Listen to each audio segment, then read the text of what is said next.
Okay, welcome back to the channel. Yet another video on the Roadrunner RX7. And my original plan was to now deal with the customer service, see if they can address and fix all those issues, and then come back with another video on the review for their customer service. However, things went a little bit too far. Now my reviews started to get called as fake reviews. Let me explain. So last Friday, I was notified by this Reddit user, ThinkCriticism7224, that I was on Roadrunner's radar. And basically, they started claiming me as their competitor mole, and I've never contacted them to fix my problems, and so on. And this is directly from Roadrunner Scooters, quote, "Unfortunately, we have a competitor mole that has put forth the effort to try to smear the RX7 in any forum possible, and going as far as making 3 videos to attack compound the fake reviews." And so on. And then at the end says, "However, Mr. Nabi is yet to contact our service department or have one single item he claims is faulty repaired." So obviously I've made 3 videos on the RX7 so far, and there's also my name. So we know for sure that they are talking about me, calling my reviews as fake reviews, and me as a competitor mole. But the fact is, I'm one of their early birds. I spent my own money to fund their Indiegogo campaign. I got the product, it's mine, right? I get to decide what to do with my scooter. It's been a couple months since the RX7's release, yet a lot of information regarding the RX7 is still kept in secret. People want to know about these things. I wanted to know about these things, and there were no information available. Even Roadrunner promised themselves that they will be uploading those videos, and they did not. And this is why I'm making these videos, so here we go.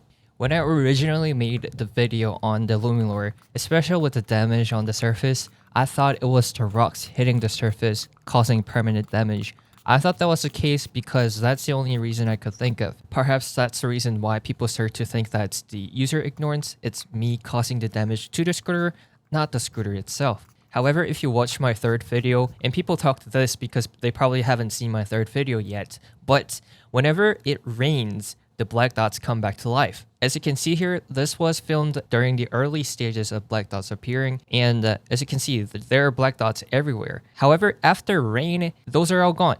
It feels stones hitting the surface causing permanent damage or user ignorance. How is this possible? But the fact is, whenever it gets wet, it comes back to life. So when it rains, the black dots disappear. When it's not, it appears back again. And every single time it appears, the shapes are different. So we all know for sure that it's not stones. I was wrong. People are wrong. Everybody's wrong. It's the panel. And thank you, ESG, for uploading your video in 4K, because if you zoom in, guess what? They also have black dots, and they did not mention it about it within their video because they're a big channel. In summary, it basically means company needs to fix these problems, and when the problems are fixed, it's no longer the case, so it shouldn't be on the video. That's what it means. On the other hand, I'm not a big channel. I don't even make a single penny making these videos. So now you guys know that I'm not a competitor mole. I do not make any money. And if you guys want me to make money, go ahead and subscribe. Thank you so much for that. There are also some ideas that covering up the lumilor panel with some kind of protection layer could possibly prevent this issue. But people, that's against their instruction for lumilor panels. And I do not want to void my warranty for doing such thing that the instructions clearly tell us not to do. So again, that's also not the case. And just in case you guys are wondering if anybody else has this problem, including you, James, for not replying, I was expecting other owners to leave comments down below, but unfortunately that wasn't the case. So with a simple Reddit search on the topic RX7, you'll get to see a lot of problems that's happening here and there. And one problem that specifically caught my attention was the electric shock risk by the refrigerator. As soon as I saw this post, I immediately understood what he was talking about, and obviously down in the comments people had no idea what was going on, but I knew this was the case because whenever it rained, the surface is wet, it helps the electricity to flow better. Some people think it's because of corrosion, but yeah, when it was like that, I touched the stem bar, I would get shocked. And to show you guys the evidence, I did a tiny science experiment with a multimeter, and I used 2 cameras from 2 different angles to show you guys that I'm not making things up. I'm being completely honest, crystal clear, and it's not a fake review. So here's the battery for my camera, which is rated for 7.2 volts. We all know that at full charge it will be higher, at lower charge it will be lower. Since the battery has a bit of charge left, it should be 8 point something volts. And as you can see here, it says 8.24 volts. And I'll go ahead and swap the footage, and we can still cross-check that the readings are still the same. And you get to see from two different angles, right? And the way how I do this is pretty simple. I'm just gonna wrap around one end with my finger to mimic that I'm touching the surface, and I'm gonna put the other end to the ground, which is the metal part of the scooter. And if you guys have watched my previous video, I talked about lumilor, how they're operating between 100 to 200 volts. So as a result, what you're seeing is a voltage leakage from the surface of the lumilor. Based on the numbers, I would say that the RX7's lumilor operates closer to 100 volts, and after its thin layers of coating, it still leaks around the 70 to 90 volts of voltage. It's nowhere close to what the scooter's battery can produce, which is rated for 72 volts. Upon full charge, it's only 84 volts, but the numbers we're getting just easily goes beyond what the scooter's battery can make. And by the end of this footage, we get reading closer to 92 volts, and I get shocked, so I quickly flinch out. And yet here is another footage showing that turning on and off the panel actually shuts down the voltage, which means it's the lumilor, it's nothing else that's leaking this voltage. So I press the button, turn off, 0 volts, press it back again, touch it, again 90 volts. So that's what you see. Well, now, what do you guys think? Am I a competitor mole? Probably not. Am I making fake reviews? For what? Probably not. Am I being ignorant on my scooter? Am I mistreating my scooter? Probably not. But the fact is, Roadrunner is watching my videos. How do I know about this? Let's go back to my first video when I unboxed the scooter. The scooter did not come with the fender installed, and I talked about how stupid this was, because it's just impossible to unscrew the screws. This scooter will ship with this and the rear one off, okay? We're sending you guys a nice toolkit.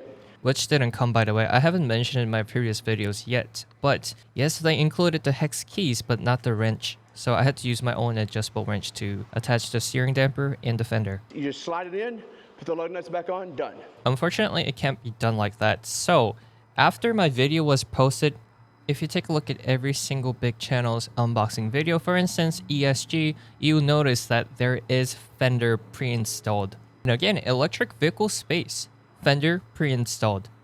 The very first unboxing video on YouTube uninstalled, so as my video. So even though they said they're going to ship it without the fender, they still put it on it for the later batches because they realized the problem, and there's nothing wrong about it, but they kept all the changes quiet. And now they're calling the one who pointed out such issues as their competitor, ? Now, besides the fact that their manual does not warn the user about high current voltage leaks on the lumilor panel, let's go to the last part of this comment, which says, quote, Mr. Nabi is yet to contact our service department or have one single item he claims is faulty repaired. And to show you guys the authenticity of this file, here are the details. As you can see, it was captured on August 9th, right after they left the comments. And here is the brutal truth.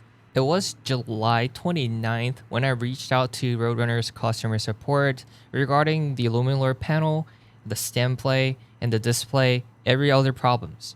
They responded the next day morning, which was very fast. And then I sent the pictures, which was pretty much the same as my videos.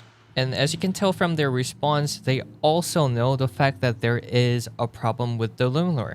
They did not ask if I was damaging the panels, if I was doing something wrong with the panels. They immediately knew what the problem was, and they offered me a new lumilor panel, which was great. So I said yes, and unfortunately they ran out of inventory, so I had to wait for another stock. But let's pause for a second and think about this. Roadrunner always talks about how they keep all their inventories in the US and makes their parts available all the time, but the parts went out of stock, especially for the lumilor panel, and that's what, quote, very few issues with the lumilor. So a very few issue caused the inventory to go out of stock, and I have to wait for weeks.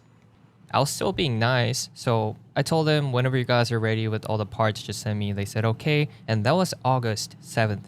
And like I said, this happened 2 days later. So, lack of communication within their own departments?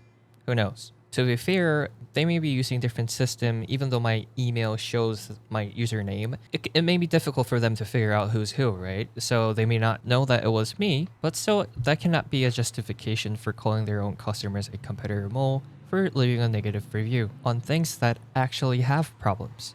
And this is just the beginning. IP rating. IP rating. It seems like people just have no idea what IP rating means in general, so let me go ahead and cover it briefly for you guys. So when we say IP66, it means no dust inside the enclosure, also no powerful jets inside the enclosure. And since rain and storms are not powerful water jets, IP66 design is effectively a waterproof design. This was originally going to be an IP54 scooter. This scooter is now going to be, you're hearing it here first, an IP66 rated scooter. And basically the way how they are taking is, since the individual components are waterproof, the scooter is waterproof, the scooter is IP66 is what they're trying to say, but like we just figured out with the chart, that's not how it works.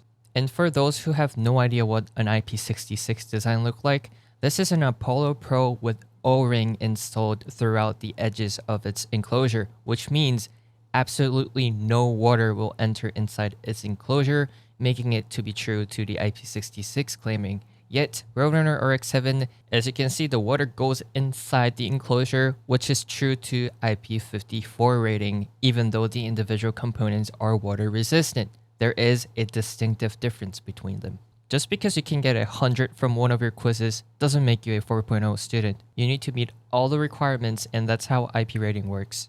What's even worse is now they introduce AquaGuard Pro, which is technically a nano coating on the PCB layer, which now they are claiming the scooter to be IP67, which stands for immersion underwater up to 1 meter up to 30 minutes.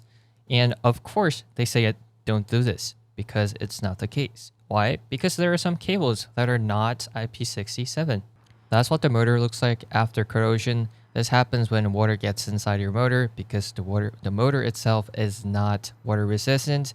This is also what happened to my Nami Cleanless rear motor. It died because of corrosion.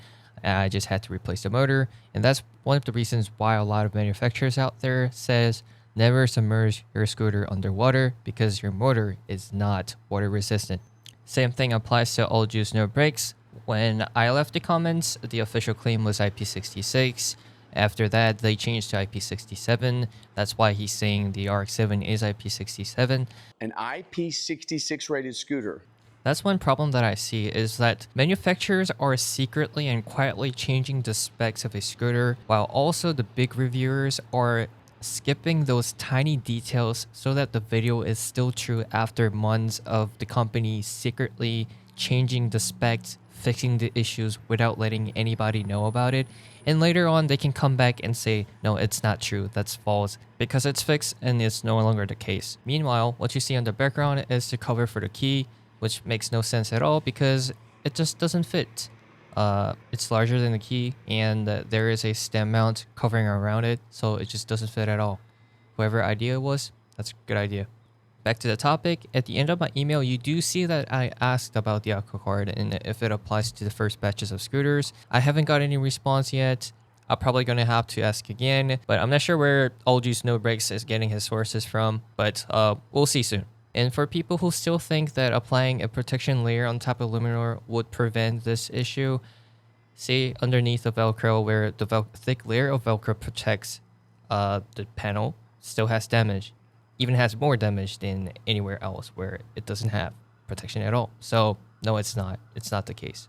It's not the stones. It's just the panel itself dying. Now let's briefly talk about the headlight. I noticed a lot of reviews talk about the headlight and say how good it is. It's maybe because I have an aftermarket light and my standards are pretty high, but here is a comparison. So if you bring up the stock headlight a little bit higher just so that it wouldn't bother the other drivers, then it's okay. You still see that there is a white tiny square at the center. Honestly, it's not too bad, but still, it's not too great. And if you thought that was bright, you're wrong. No full auto in the building. That's what a bright light should look like. And compared to the stock headlight, you see that there is barely no difference turning on and off the light.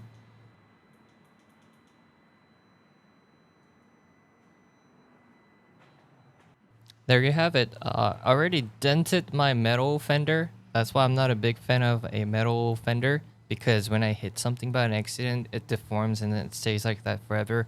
Whereas plastic, it can bend to a certain degree, and most of the time it's fine, right? It comes back to its original shape. So I got some aftermarket fenders from AliExpress. I changed for the front and back. I also took off the second front fender that's at the top, which kind of make the scooter look dull. So I took it off. It looks a lot more sleek and fast. But this has nothing to do with the scooter itself. It's just a personal preference and design choice. I just like the way how it looks like this. And yeah, that kind of wraps up the video. One final tip though, for your scooter, make sure to have an anti-theft alarm. Not only one, but two. And this is how it sounds like.